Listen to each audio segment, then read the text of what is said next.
अंत भला तो सब भला। रोली की शादी उसके माँ बाप एक आलसी लड़के से करा देते हैं। चलो, रोली की शादी हुई और हमने गंगा नहाई। और क्या, बेटियां तो होती ही हैं बोझ।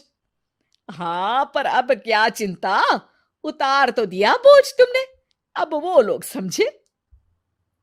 ससुराल में रोली का पति कहता है, देखो, मैं कोई काम नहीं करता।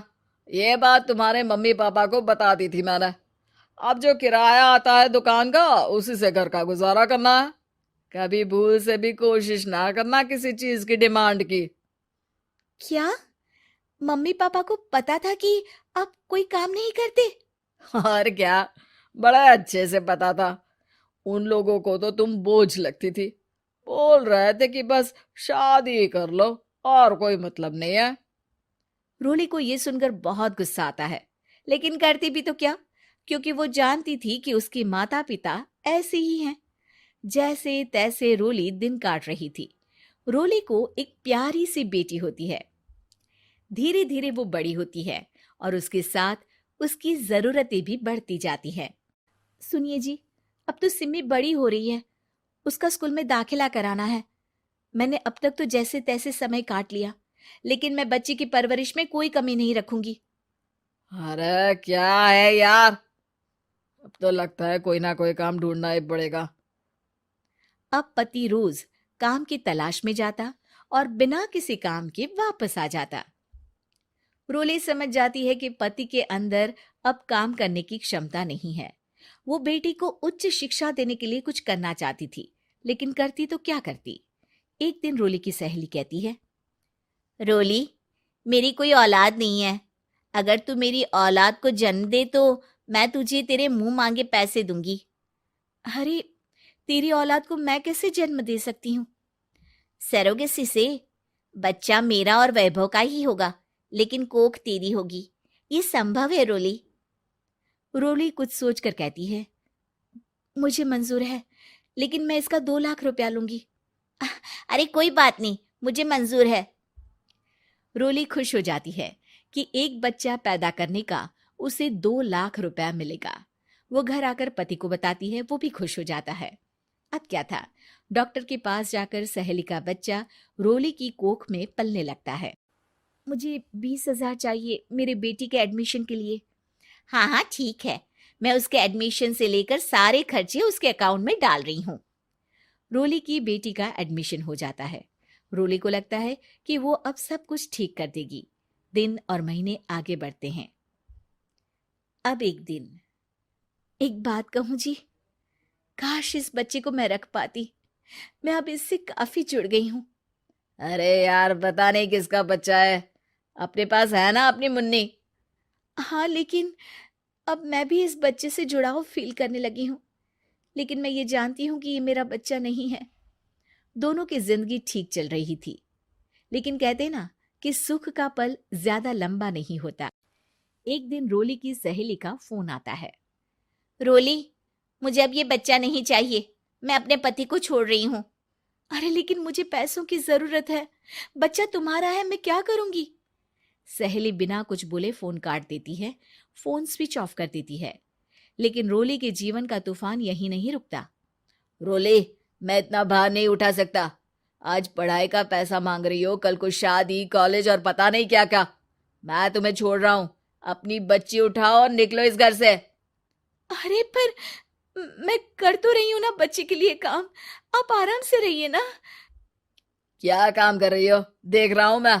ये छोटा शहर है, यहाँ लोगों को बात बनाते वक्त नहीं लगता। तो मैं क्या करूं? ज्यादा पढ़ी लिखी नहीं हूं, कैसे घर के खर्चे चलाऊं? और आप तो काम करना ही नहीं चाहते।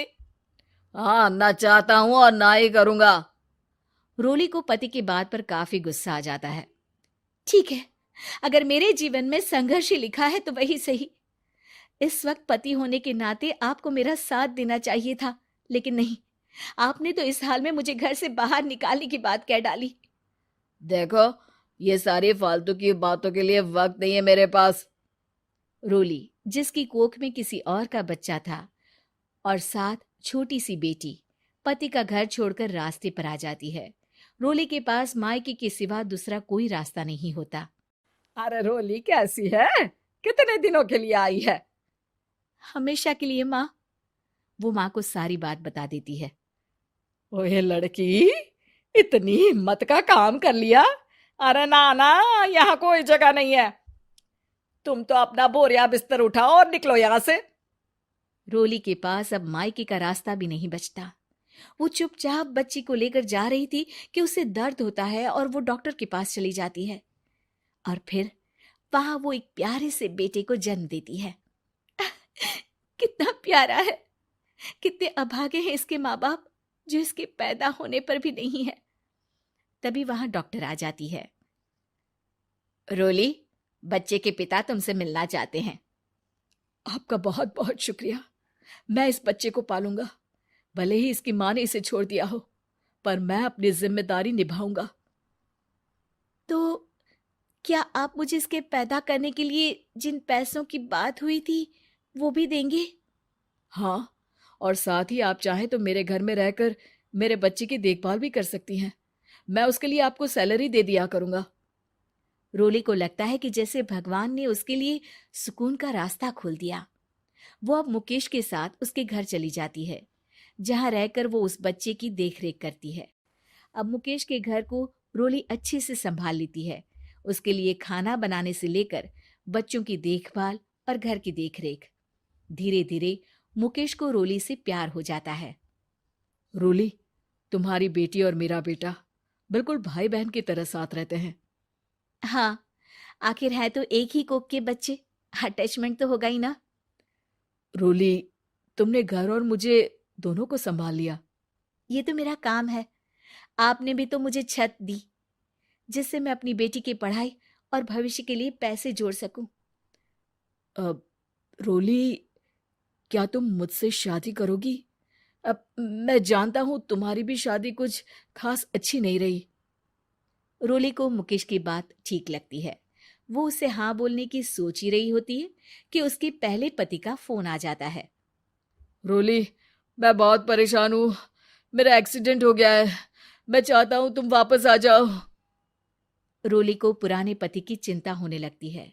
वो सोचती है कि वो क्या कर रही थी।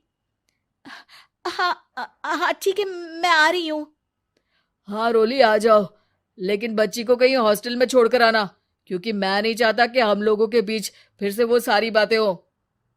रोली को समझ आ जाता है कि पति आज भी